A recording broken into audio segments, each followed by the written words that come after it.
Fala galera, beleza? Canal Entre a Cruz do Mundo aqui. Eu estou trazendo uma palavra hoje que está em Isaías 45:21. Declarem o que deve ser, apresente provas, que eles justamente se aconselhem. Quem há muito predisse isso? Quem o declarou desde o passado distante? Não fui eu, o Senhor? Não há outro Deus além de mim, um Deus justo e salvador. Não há outro além de mim. Esse texto de Isaías está falando contra a idolatria. Não há outro Deus além do Senhor. Não há outro Deus além de mim, como diz o texto. Então, várias vezes ele diz, tipo, sou eu, o Senhor, sou eu, Deus, né? E ele está combatendo a questão da idolatria do povo. Ele está combatendo o pecado do povo nesse texto. A gente vai falar sobre isso, mas principalmente da parte que fala que ele é um Deus justo e salvador. E nisso eu queria fazer uma pergunta para vocês. Como pode um Deus ser justo e salvador? Né? Um Deus santo ser justo e salvador. Como que funciona isso? Como que pode isso? Né? Vai pensando nessas questões enquanto isso. E a idolatria também mostra que não existe Deus do meu jeito. Deus é o Senhor e é do jeito dele. Ele é indomável, ele não cabe numa caixinha. Toda vez que ele é construído um templo para Deus, ele fala que ele não mora em quatro paredes, ele não é preso em quatro paredes. Toda vez que tenta construir algo para Deus, ele fala, cara, eu não me limito a isso. Né? Quando fala sobre o universo, ele fala da sua grandeza, fala, descanso meus pés na terra. Descanso no universo, está na palma das minhas mãos. Né? Ele mostra a grandeza dele, que ele não cabe em nenhum lugar. E que também não há meio termo. Ou ele é um Deus que ele é o que ele é, ou ele é um ídolo do nosso coração que nós construímos. É por isso que é importante a gente estudar a palavra de Deus, porque a gente tem que saber aquilo que Deus é, não aquilo que nós achamos que Deus faz. Já vejo muitas pessoas eles falando isso, né? Tipo assim, eu não acho que Deus ache desse jeito, eu não acho que Deus iria fazer tal coisa. Mas assim, por quê que não? Porque você enquadra Deus dentro do seu quadro de achismo, porque Deus é o que ele é e ele age da maneira que ele quer agir. E a gente tenta estudar isso, tatear um pouco do que Deus é, estudando a Bíblia, estudando a teologia e conhecendo mais sobre Deus, até mesmo da nossa vivência, da nossa experiência na caminhada cristã. E nessa caminhada cristã existe um problema, que é o pecado. E o pecado ele não é apenas um problema moral, ele é uma ira contra Deus, ele é uma ira contra a santidade de Deus, uma ofensa a Deus, uma rebeldia, sabe? O pecado é a ira e a rebeldia nossa contra Deus. O pecado é dizer que as coisas de Deus não são boas e que a gente quer fazer as coisas do nosso jeito. O nosso jeito ele é bom e o jeito de Deus é o errado. Você consegue entender que o pecado não é apenas um probleminha, não é apenas um errinho, uma coisa que dá para deixar passar, sabe? Não é uma coisa, nossa, eu errei aqui, foi uma coisinha boba, uma coisinha pouca, e esquece aí, Deus, me perdoa, deixa passar. Né? Não é um probleminha nisso. O pecado ele não é uma coisa pouca. O pecado ele é uma ofensa grave à santidade de Deus. O pecado é a ira do nosso coração querendo se revoltar contra a santidade de Deus. Vamos pegar os 10 mandamentos, por exemplo. Quando você fala assim, eu quero mentir, né? Está escrito lá para não dar falso testemunho. Então, quando você mente, você diz que a verdade, Deus criou, que diz que é boa, ela é ruim e não presta, eu quero a mentira. Quando você diz, eu quero adulterar. Então, é você dizer para Deus, Deus, a esposa que você me deu, o cônjuge que você me deu, não é bom, eu quero o outro. Você falar, não matarás, por exemplo. Quando você mata, você está falando, Deus, essa pessoa não deveria existir, você errou, eu tenho que ir lá e matar ela. Você fala, não roubarás. Fala, Deus, o sustento que você me deu no mês, não deu, eu tenho que roubar, eu tenho que ter mais. Sabe, tipo assim, as coisas que Deus faz e diz que é boa, não é suficiente, a gente quer mais, a gente quer o nosso jeito e a gente acaba pecando por causa disso. Falando, Deus, as suas coisas não prestam e eu quero as coisas do meu jeito. Inclusive, a idolatria que está sendo denunciado nesse capítulo é justamente sobre isso. Fala, Deus, você não é suficiente, o seu jeito não dá, não quero.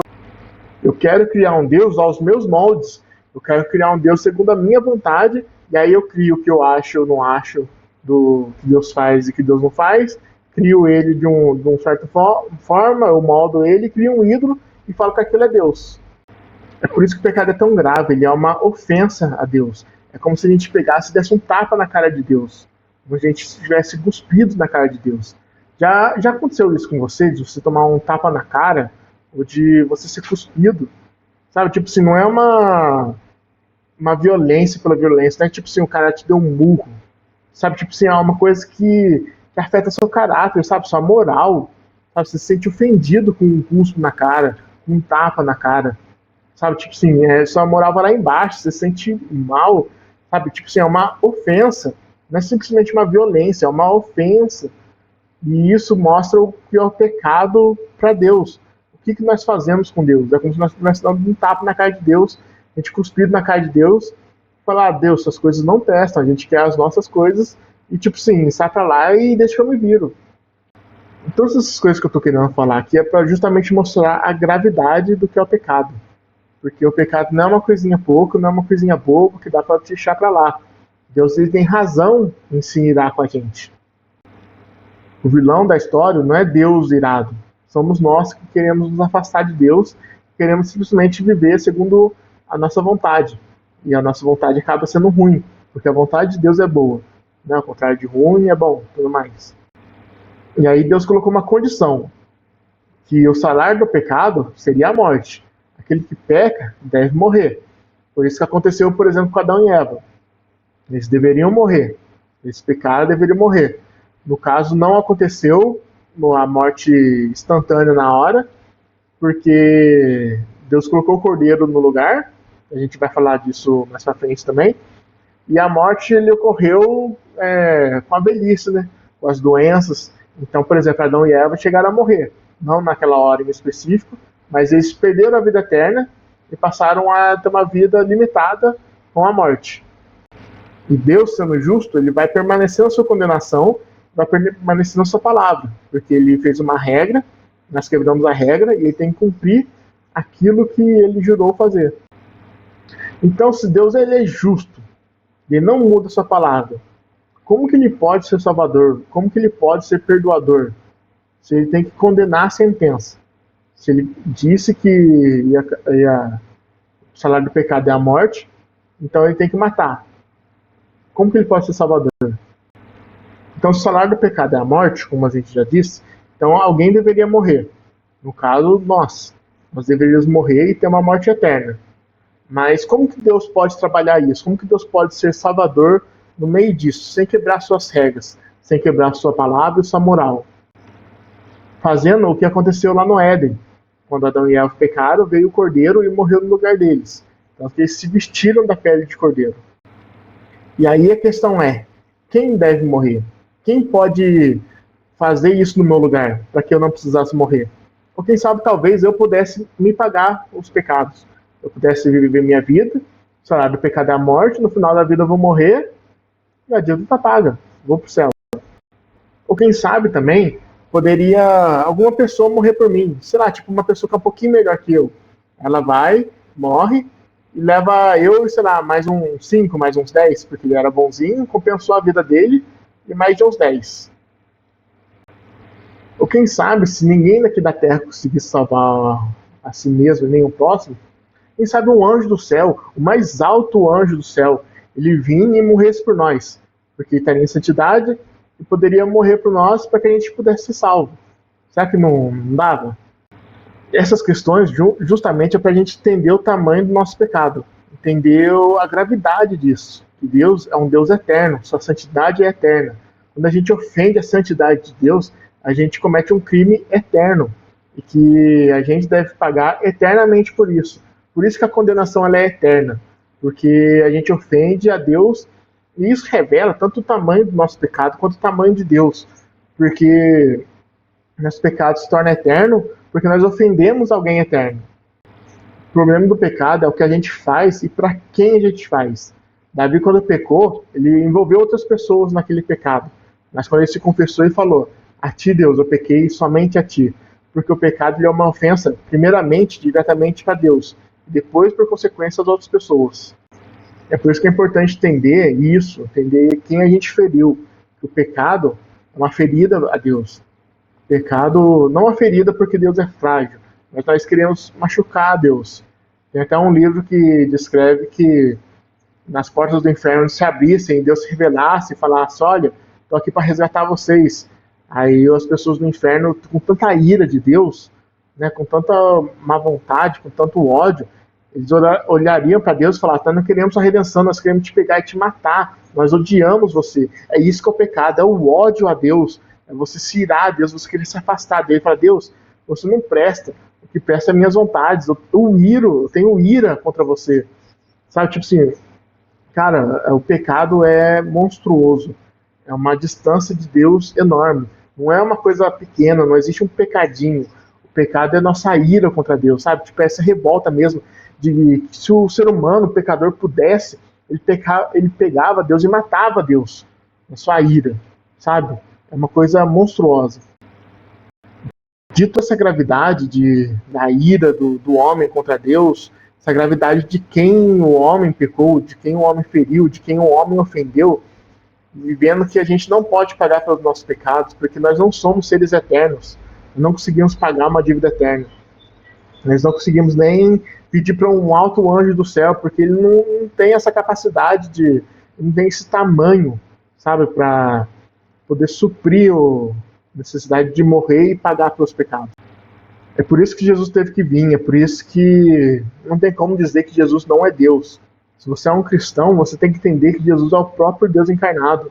Essa é a mensagem da cruz, por isso que a mensagem da cruz é tão impactante, porque é o próprio Deus que foi ofendido, descendo por amor, quando nós ainda éramos pecadores, e morrendo uma morte de cruz, uma morte cruel. Se você for ver o que é a morte de cruz, é uma das piores torturas que já existiu na história da humanidade. Sabe, tipo assim, a pior morte possível foi a morte de cruz. Né? Uma época cruel, uma morte cruel. É por isso que Jesus ele é Deus, para justamente suprir a necessidade de algo eterno. Como ele é eterno, ele se encarnou e veio morrer por nós. Isso também é interessante, que mostra a totalidade de Jesus como 100% homem e 100% Deus. Por quê? Porque sendo homem, ele pagou a dívida do homem, porque era o ser humano que devia morrer. Quem que pecou? Foi o ser humano. Então quem que deve morrer é um ser humano. Faz total sentido, não faz? Uma pessoa que tem uma dívida, ela paga por aquela dívida. Né? Se uma pessoa cometer um crime, ela tem que pagar por a condenação do seu crime. É por isso, o ser humano que pecou contra Deus. E o ser humano deveria pagar essa dívida, porque nós estamos devendo para Deus. E aí Jesus, sendo homem, ele conseguiu pagar essa dívida. Ele foi o único homem totalmente santo, um homem de verdade, um homem pleno. E aí ele conseguiu pagar essa dívida. Mas como ele pagaria uma dívida eterna, sendo apenas homem? Seria impossível. É por isso que Jesus, ele é 100% Deus, porque ele conseguiu pagar algo eterno. Deus, ele é o próprio Deus encarnado. Então ele é 100% homem, 100% Deus, morrendo na cruz, pagando nossa dívida de homem, e o tamanho da nossa dívida eterna, mostrando que ele é Deus. Isso é interessante, por isso que Jesus ele é chamado de filho do homem, de filho de Davi, pela sua parte humana.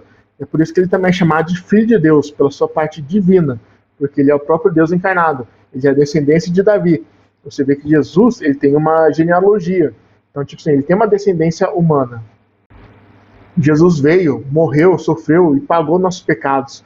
A Bíblia diz que Deus se alegrou, Deus ficou contente de esmagá-lo na cruz. Sabe, tipo assim, Deus fez a sua justiça. Tipo assim, cara, eu fui ofendido e tudo mais, agora eu vou descontar. Vou castigar a humanidade. Aí, em vez de castigar toda a humanidade, ele pegou um homem que pagou o preço e foi moído pelas nossas transgressões, pelos nossos pecados. Por isso que Jesus teve que vir para cumprir essa missão. Ele veio e morreu, mas não é o fim. Ao terceiro dia, ele ressuscitou. E a sua ressurreição mostra algo ainda mais maravilhoso, que o pecado não foi apenas pago, mas a gente pode ser chamado de filho de Deus.